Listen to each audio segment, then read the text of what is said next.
Hello, everybody. I really appreciate you guys being here to listen to my talk. Today, I'm presenting my project titled Auto Assessment, the structure generation with information retrieval can automate self-assessment tool.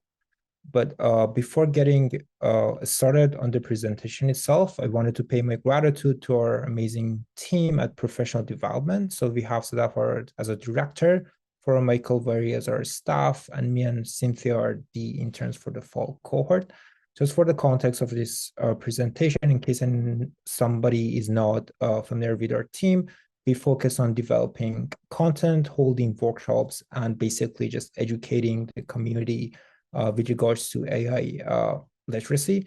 And our focus is basically trying to disseminate this complicated stuff that we have in AI to the broad audience in a way that is accessible to everybody.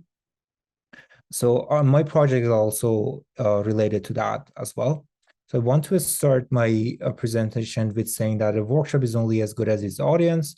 So through a lot of experience, a lot of challenges that we had in our holding our workshops and in our programs, we have reached these conclusions that participants feel more engaged and active when the content is tailored to their proficiency, meaning that it's not too complicated for them or it's not just too easy for them. And also, they feel more engaged when they're amongst peers with similar skills that allows them to be more active and feel more welcome to share their ideas, right? So towards that end, we figured that it's really important to have a tool so that people can assess themselves, figuring out if the programs that we're offering are the right ones for them. So about a couple of semesters ago, we had Amir developing this self-assessment tool, and just giving you some short summaries about this tool, as my project is an extension of this work.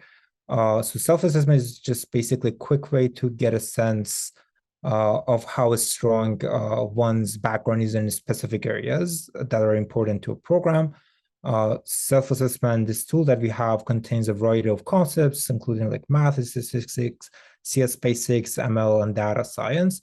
So this tool basically just helps you decide if this program is proper for you or not. And this is not a scored test or any sort of thing like that. It's just basically something that an individual can do on their own time and just get a better sense of their skills by their own. Just giving you a demo of the tool that we have. So we have our tool deployed on a website. When you get into that, you can see that we are categorizing our tests or quizzes under modules and quizzes. So each module has a couple of quizzes under that. And they're just basically categorized under topics such as model deployment and these sort of things. And when you get started on that, you will be shown questions and a couple of options to select from. It doesn't really matter if you select the wrong one, because you will be prompted with the option to see a hint, and you can try as many as you want to get the correct answer for yourself. And it doesn't even matter if you will be able to answer all of those questions. So the important part is that we will put you in a situation that you can see what will be presented in our program, and you can get a better sense of your ability to be in that program as well. But going under the hood of that tool that we have, the deployment process is basically through our GitHub repository, and under that repository, we have a content subdirectory that is just basically holding anything that we have.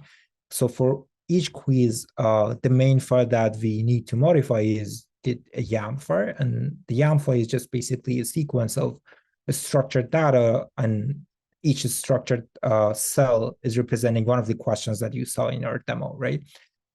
And the structure that we're following is just an ID providing the order of the questions that you will be prompted with.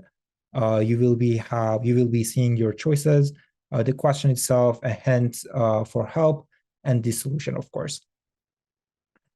So the typical workflow that we have for developing and using this self-assessment tool is that our workshops and programs typically are initiated with an idea.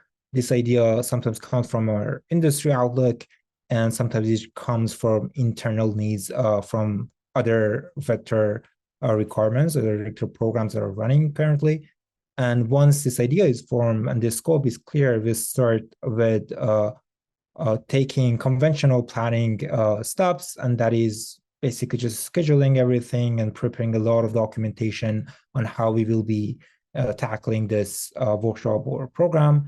And once all these documentations are prepared and confirmed by our director, then we will start preparing content and quizzes for our program. And once that is done, we will be able just to deploy a new content by just pushing our new content into the GitHub repository. And throughout using this tool, we figured that the bottleneck is actually the preparation of the quiz. It's not the other parts, because the other parts are necessary for running the program itself, just regardless of the quiz or the self-development. But content development and staffing is our main bottleneck, limiting the scalability of our assessment tool, right? And our proposal to solve that challenge is pairing LLMs with our staff to be able to generate these sort of quizzes faster. So we're going to use LLMs to facilitate content generation and information retrieval. And doing so, less staffing requirements will be needed for our programs, and we have a higher potential for scalability. We will obviously keep our staff joined with the LLMs, because their supervision is required to ensure that we're facing some sort of responsible generation when it comes to just putting the content out there by the reach of people. And the rest of the pipeline will stay the same. So we started working on this project mid-October, and after only couple of months, we're delivering our first demo with a quiz that we were able to generate throughout the indicated pipeline.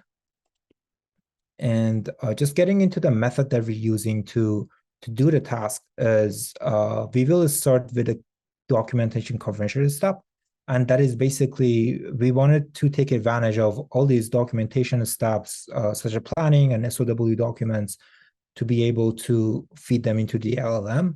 But the thing is, these documents at Vector are typically stored in different formats, such as Dockers and these sort of things, and they're not directly accessible to LLMs. LLMs typically work with plain text format, and that step was just typically just a format conversion for us. And the next step is we're doing a summarization on the whole document.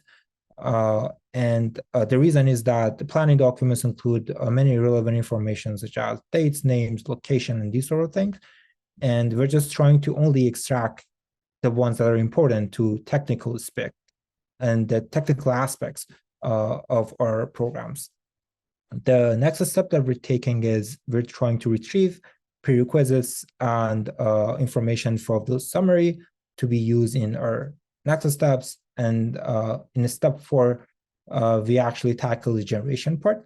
So for each prerequisite that we derive for our summary and basically from our documents, we will generate a number of questions in multiple choice format. And our generation has a number of constraints that it needs to be satisfied so that we can deploy it through our tool, self-assessment tool. And at the end, we have post-processing and reformatting step just to get everything right for the self-assessment tool to work with. So throughout our steps, we're using LLM prompting for 3 major parts. That is summarization, information retrieval, and generation part. And for the first step and the last step, which are basically just pre-processing and post-processing, we're just sticking with deterministic programming. Getting into the prompting part, for prompting, we're choosing to use OpenAI models. In particular, we're using GPT 3.5, the chat version. And the reason is that the context window for that model is more than 32,000 tokens. That allows us to basically process most of the documents that we have for our programs, and to be able to access that model as its closed source, we're just using OpenAI API. There are some certain limitations that we faced using that API module, and the I guess the most important one was that it limits you to 3 prompts per minute. It is slowed our process a little bit down when generating a lot of questions, but I guess that is just a limitation that they have for their internal needs. And in terms of hyperparameters, we're just using temperature-based sampling. So we're just setting temperature to 50% and keeping TOPY at 1. Getting into some of the prompts that we use for our various steps. For summarization, the prompt goes as follows. It says, summarize the following document, include all technical aspects and also anonymize. So that would be removing any irrelevant information. And we will just add the planning document content after that. For extracting the prerequisites, we are prompting the LLM to and asking, make a list of technical prerequisites for the participants of the program described below. And we're just emphasizing that we need everything in a list. And the generation prompt, I think, is the most comprehensive one that we had, because there were a lot of constraints that we needed to satisfy when generating questions.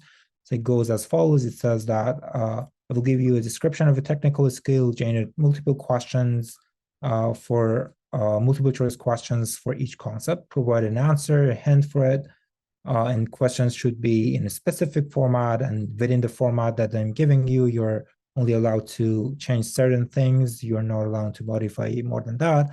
And then we will just give it the prerequisite or the concept that we want to generate questions from.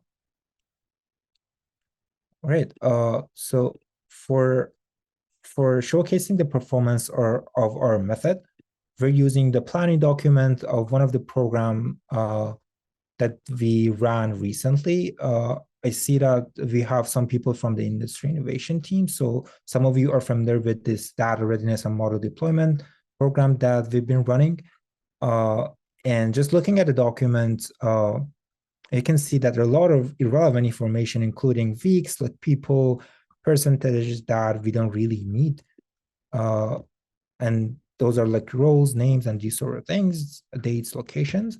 But there are also the technical prerequisites that we are looking for, right? So after the summarization step and indicating that we need to preserve that information, we saw that LLM is able to categorize that messy document into a better format that is more understandable and more structured.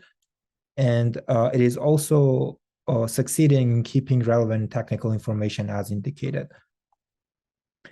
And after prompting the LLM to extract prerequisites from that summary, we were able to extract 15 major concepts and domains that we're tackling throughout our program.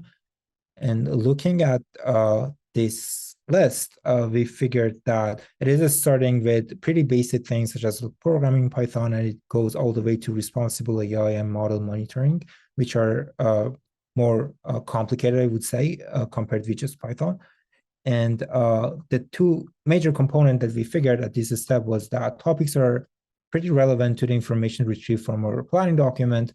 And these topics that we're dealing with are also fair candidates for prerequisites as we wanted to. But actually showcasing the end result of our method, I wanted to showcase some of the questions that we got. And these questions are basically automated and generated by the LLMs. So these questions are related to programming part. The first one goes as, what is the data structure that stores a collection of elements? We have valid choices, and we have the correct answer for that.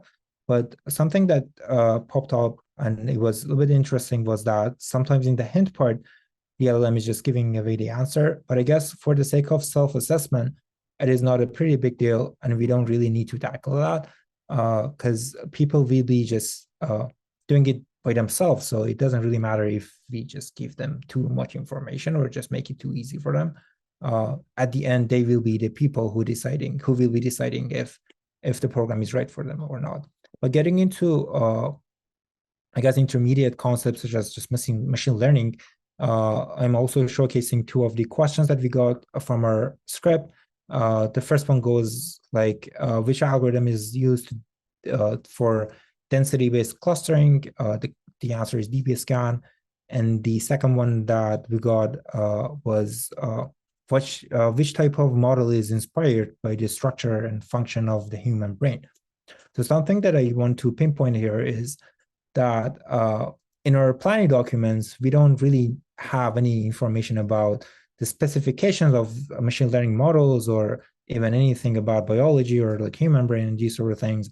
And that means that LLMs are capable of being creative when they are told to and when they are asked to. So this sort of ability to come up with interesting questions is also a really important aspect for us, because when it comes to engagement, it is important to have that creativity part in our methods as well. And throughout the discussions that we had in our team, one of our staff mentions that when they're developing questions, one of the challenging parts that they have is coming up with the wrong choices, not the correct choice, because the correct choice is just obvious, right? But having choices that are wrong, but at the same time, they're not just too obvious to be wrong, is something challenging for everybody. But in the MLOps questions that we got, we saw that, for example, in the first question, saying which stage of the pipeline involves manipulating and modifying the data, we can see for somebody who is not knowledgeable in MLOps, having choices that all of them include data or all of them are similar and relatable to the concept that we're discussing is really important, and the choices that we're providing are not just too easy for everybody. Throughout our experiments, we had a couple of takeaways that I wanted to pinpoint. So the first one is just break down your request or your task into subprompts. There are a couple of studies showing that taking multiple steps helps LLM to perform better. So consistent with that studies, we're splitting our task into summarization, retrieval, and generation. The other thing that we got was that we need to be pretty explicit about the output that we want from LLM.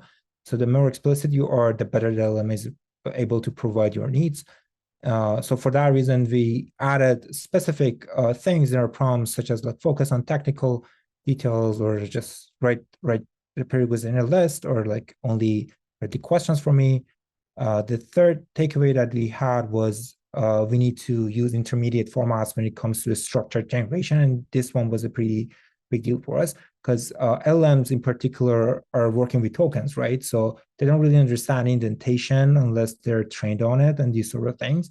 So if you need to generate in a structured format, it is important to have a simple intermediate format for the LLM to work with, and then you can do deterministic post-processing to change that format into something more complicated that is needed for your models. And that is what it did. And also, we were able to overcome some limitation when it comes to number of tokens that the LLM is able to process and also generate with. For example, as we wanted to generate a lot of questions about our topics, LLM was not really able to come up with, per se, 200 questions at once in one prompt. So what we did was that we stored our prerequisites in a enumerable format that is like a list, and then we started prompting one by one. That takes more time, but at the same time, it somehow resolves your limitation when it comes to number of tokens. Getting into the future directions with this board, one thing that we were really interested to do was to use the LLMs that we have on our cluster to do the similar task. So for that purpose, we have an in-house library developed by engineers called Kscope, and that one just allows you to prompt the LLMs on the cluster. During our study so far, we figured that the main challenge we have with them at the moment is just they have a smaller context window per se, so we're not able to process large documents at the moment with them. But this is something that we're interested to explore because of several reasons, including privacy and these sort of things. And also, at some point, we were thinking about it, and we figured that there might be a lot of redundancy if we want to generate all the questions from the top again for each program. So we're also interested in creating a question bank, and after generation, we're just gonna store questions and tag them with relevant tags, and then we can just do retrieval from those tags to remove the redundancies that we're having in our pipeline. And yeah, I guess that concludes my talk. I'm happy to answer any questions. Okay, great job, Sajad, as always. We are a bit over time, so if there is maybe one question from the judges, we can do that. And judges, if you have to drop, please feel free to drop. Just submit your form. Other than that, let's take, I think, one question and then we'll wrap up.